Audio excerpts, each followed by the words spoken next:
Well, good morning and welcome to Zen Live.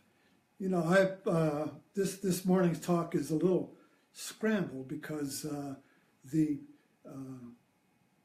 point that everyone is focused on right now, of course, is the Tomahawk strike at the Syrian air base.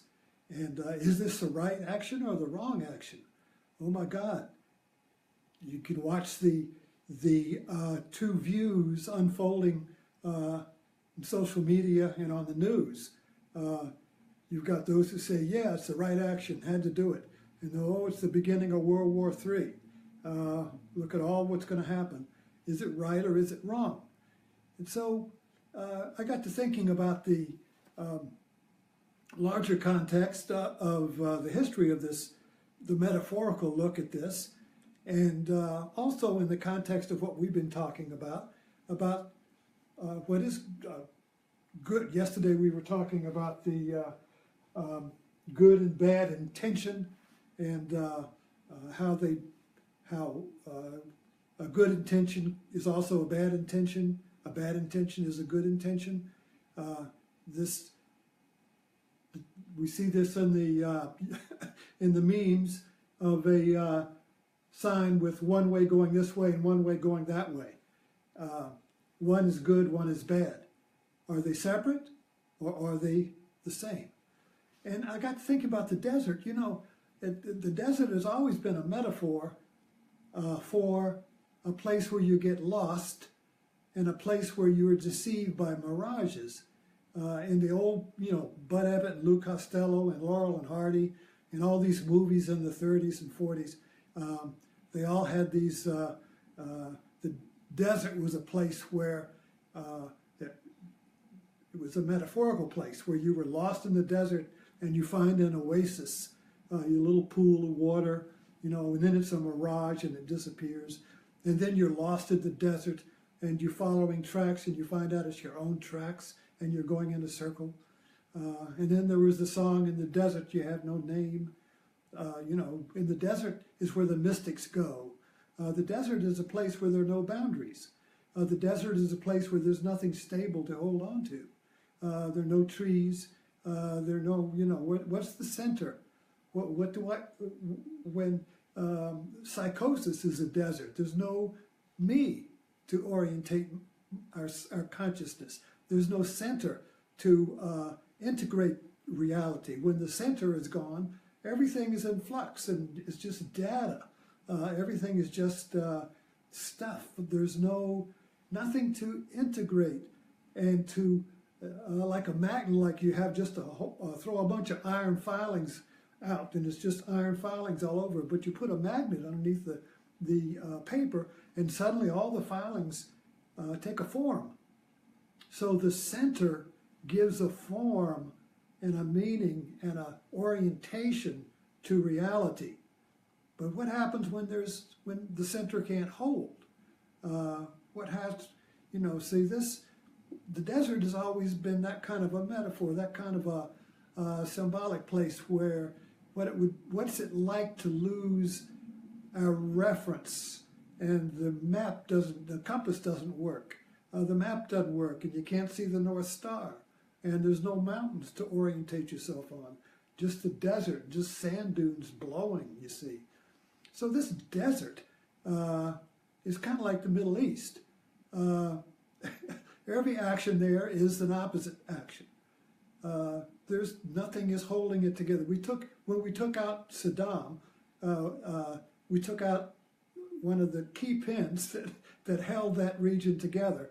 And since then, it's been just one sand dune blowing around and knocking down another one, and chaos has ensued, and nobody can restore the lost center. So I find it just, you know, interesting that this desert, which basically, I just had the thought, you know, that every whole society has a positive and has two sides to it that are vying. Take a marriage. A marriage has two opposing forces, male and female. And so these are always interacting and playing or fighting for the center. Who's going to make the right choice, you see. So this becomes either a violent game or a playful, creative game. So the pair of opposites that are chasing each other to create a whole is going to be either a violent result or a creative result. And so far, the Middle East, because the two halves of the Middle East are Sunni and Shia, S and S. So these two halves are now in a state of each one devouring the other to see which one is going to be the center and hold the whole region together. So each one wants to be the center that restores unity, that restores certainty, that restores the map so we all know who we are, where we are. And so they're like going around and around. That's called a civil war, but this is a religious civil war. And everyone is trying to intervene, like you're intervening into a marital fight, trying to restore order. And so that's kind of like where we are. So we had a little Tomahawk strike,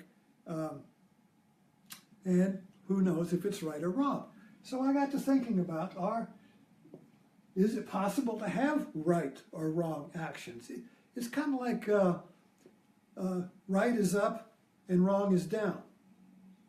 Can we separate up from down and just have ups? No downs. Can you separate positive from negative and just have positives and no negatives? Life doesn't work that way. You can do it in your mind. You can do it when you make a machine, but life is ambiguous. Life is right, wrong, wrong, right. There is no certainty. You cannot separate life into up and down, good or bad.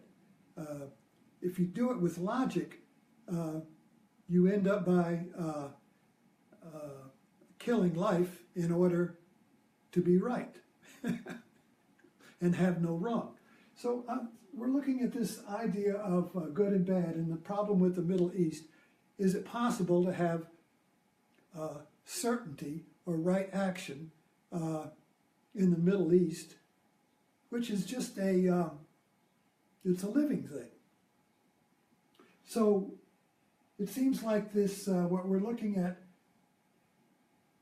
the two ways of approaching the desert or the Middle East is if we approach it with logic, which is the Western mind, the Western consciousness, the Western way is a logical, rational way. So we're constantly trying to find right action and wrong action, and we list the pros and the cons, and we make a list, and we get the generals and the studies, and they present the choices. Well, if you do this, it's going to be yada, yada, yada. But if you do this, you're going to get all these bad effects here. So the logic says, well, there are more good effects than bad effects, so we'll choose the good effects. But you also choose the bad effects. So you can't not choose the bad effects. So you get them both, and then you make a choice, and then it just mixes up again, and now you got another choice to make because it's still wrong. You still haven't. Choice cannot restore unity. Choice cannot bring turmoil to peace when the choice has good effects and bad effects, because the choice is going to get both, and you just kick the turmoil down the road. So that's been our path in the Middle East. It's just ever since it fell apart is kicking the turmoil down the road. So I was looking at what really is behind this, and we want to be certain. The biggest problem we have in America is this, everything is in our current historical time now, is that certainty is up for grabs. We have two views of reality, and each one has the certainty about their view being right. So it's kind of like a search for certainty. And we don't like uncertainty. Logic does not and a sense of who I am and my orientation, you see, does not like uncertainty. It's like being in the desert. I'm uncertain which way to go. That sand dune looks like that sand dune. Did I just pass that sand dune? Wait a minute, I was over there yesterday. Holy cow, I'm not certain where I am, you see. So this uncertainty destabilizes us, and we lose our orientation in the reality we believe is real. So uncertainty kind of like questions reality, and we don't like that. We don't like reality to be questioned because that questions who I am. In other words, our sense of me and our sense of self depends on our orientation and a reality we believe in. So when we're threatened with uncertainty, we double down on our belief that we're certain. And so there's this question of this is kind of like a dual. This is what's called duality, where you have a positive and a negative, and you want to get just positive and get rid of all the negative. You just want to have good and get rid of bad. You just want to have pleasant and not have any unpleasant. You just want to have life and no death. But reality is ambiguous. Reality is not certain. Reality is good-bad. Reality is right/wrong. Now that's ambiguous. Is it? Ambiguity means this is that, this is not that. So you would say, take the Tomahawk action. This is right, this is not right. So it's both. But we divide it, you see, and so one half will say, this is right, and the other half will say, this is wrong. So we keep recreating the polarity and moving it down the road, so we're always constantly in a state of dueling, the duel. And each one, I'm thinking, we watched Hamilton, and Hamilton is, didn't watch it, we heard it. We had the soundtrack coming back from Hatteras, so we listened to Hamilton. And Hamilton was there were many levels to it, but the personal level, the historical level, was a conflict between Aaron Burr and Alexander Hamilton. They went through their whole life, from Hamilton's first coming to America to the time he was shot in the duel. It was a constant yin-yang, a constant good-bad relationship between Aaron Burr and Hamilton, the tension of which reached a point where a duel happened. And a duel means that you can't resolve the conflict other than shooting the other person. So death then becomes the only way out, the death of the other. There's no creative solution out of it. It's a violent solution. I have to eliminate the other one who is challenging me for the center, for being right. You see, I want to be right. He's wrong, I'm right. The other one says, no, I'm right, you're wrong. And so this good, bad, right, wrong in a relationship starts cycling in a vicious circle, each one wanting to be right, which will restore sanity and restore stability, you see. This is an unstable situation where you're in a vortex. The Middle East is in a vortex of two rights, two sides vying for the one to be right, and it's just going round and round and round, and it just keeps getting kicked down the road to a new situation and a new vortex, you see. So, and vortexes are like a drain, and if you look at a drain or a whirlpool, it begins to suck everything in the bathtub down it, or everything gets sucked into the vortex, you see. It becomes a hurricane. So the Middle East has been kind of like, it started out as a little whirlpool, and now it's a hurricane that is affecting the stability of Europe and the European Union and politics in the Western in the Western societies is all being affected by this growing hurricane, you see, of instability and loss of certainty. like in a desert where you have a windstorm that just draws all the sand into it. Nobody can see anything. So this logic of, we really have to understand the logic of ambiguity versus the logic of right and wrong, which is the logic of our culture. The logic of ambiguity is the logic of art, and it should be the logic of religion. But religion has gotten over into the logic of right and wrong, and that's been the death of religion. So this logic of ambiguity is accepting uncertainty as being, I'm okay that I don't know. So if you don't know what to do, and there is a driving urge to know what to do, you're going to be creating a vortex in the mind. Yada, yada, yada. It's called a monoduologue. I should be right. What do I do? Should I do this? Should I do that? Should I choose this person or that? Should I take this job or that? Should I go there or here? Boom, and we go to experts. What do you think I should do? Go to the therapist. Go to the priest. What should I do? I'm in a vortex. I can't get out. I'm in the desert. I can't get out of this whirlwind, you see.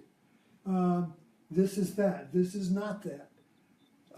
That is a state of uncertainty, and it can be, and it's a state of panic. When you're in the woods or in the desert, that tree is this tree is that tree. I don't know which tree is which tree. Where's the home tree? What centers me? I don't know. Everything, there's 2 centers, 5 centers, you see. This is that. This is not that. Uncertainty.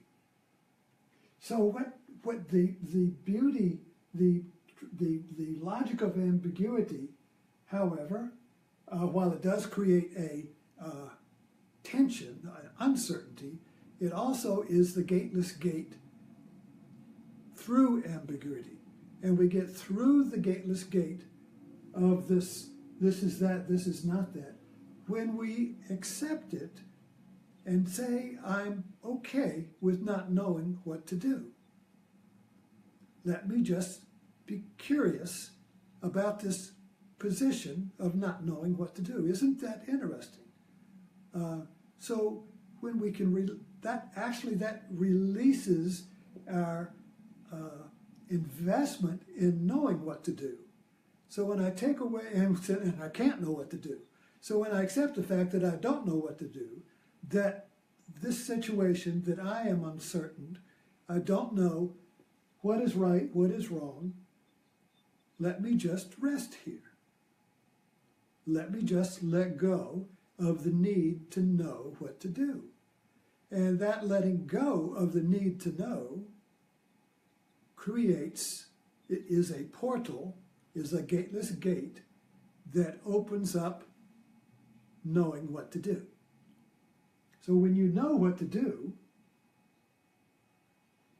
you don't know what the outcome is, but you know what to do.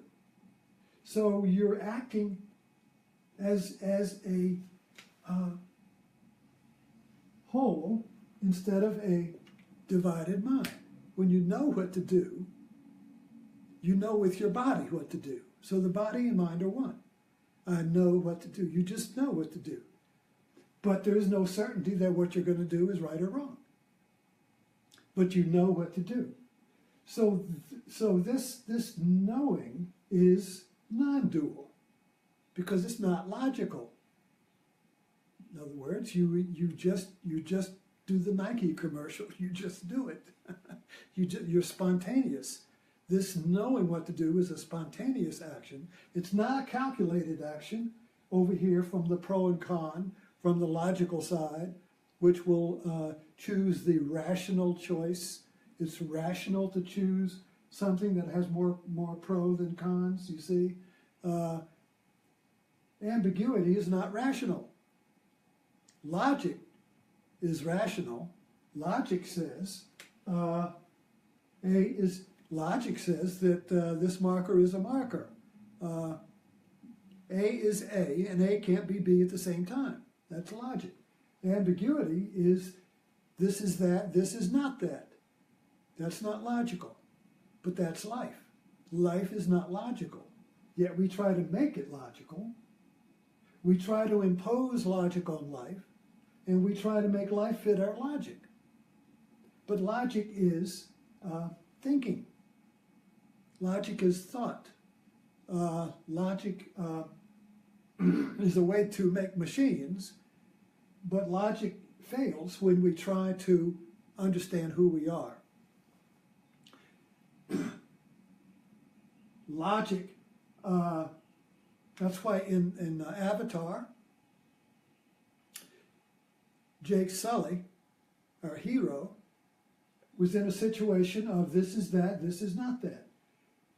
He was in a situation where the sky reality of his homeland was this reality. Pandora was another reality. They were opposites. Reality was this, reality was not this. Reality was this, reality was not that. He didn't know. He was in a no man's land.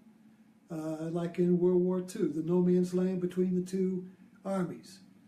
The no man's land of uncertainty. The no man's land of the desert. The no man's land where everything is a mirage and you have no reference anymore to reality. So he was in that. And so how did he get out? By a mad, insane act. He did an illogical act. He jumped on the last shadow. What's the last shadow? But death, uncertainty. He didn't know if he would be eaten or not. The last shadow was the dragon, and it was the last shadow because it was, if you saw the shadow, it was the last one you would see. You see. So he leaped into that insanity, that madness, which is illogical. He leaped into the illogical. He leaped into ambiguity. He leaped into, it's okay that this is that and this is not that. It's okay that there is no certain outcome. I leap into that fearlessly. You see, fear comes from our need to know what's going to happen. It's got to have a good outcome. Maybe it's a bad. I'm afraid it's not going to be good, you see. But if there's no future, then you just act. I'll leave with the wisdom of my mother, who at 100, we were talking, and I know I've said this before, but I'll repeat it. And so she said, you know why I'm so happy? And I said, why? And she was happy. Because I have no future. When I was younger, I had a future, and I wasn't so happy. So now I have no future, and I just get up, and I'm here. So she gets up here. So life is not, when you're 100, life is not certain anymore. I mean, you could drop dead any moment. But we're all in that situation, you see. We can all drop dead any moment. Life is not certain. There is no certainty. Life is ambiguous. But we want to make it certain. We want to make it right. We want to make it righteous. We want to do the right thing. And there's nothing wrong with that. But at the same time, there needs to be this understanding, this deeper understanding of the ambiguity, that no choice we make is going to be absolutely right. It's also going to be wrong. And every wrong choice is going to be right. Every choice is right, wrong. We are all guilty, innocent. We're not, they're guilty or I'm guilty and they're innocent and I'm innocent. There's no innocent and guilt separation. We're all innocent, guilty. We're all right, wrong. We're all in this mix together. And it's an ambiguous soup, this life, you see. So when we can understand that through and through, we are free from the vortex of right versus wrong, chasing each other around and round and kicking the can down the road, hoping for a resolution and a certainty through an uncertain process. So let's leave with that, and I'll see you at martini time.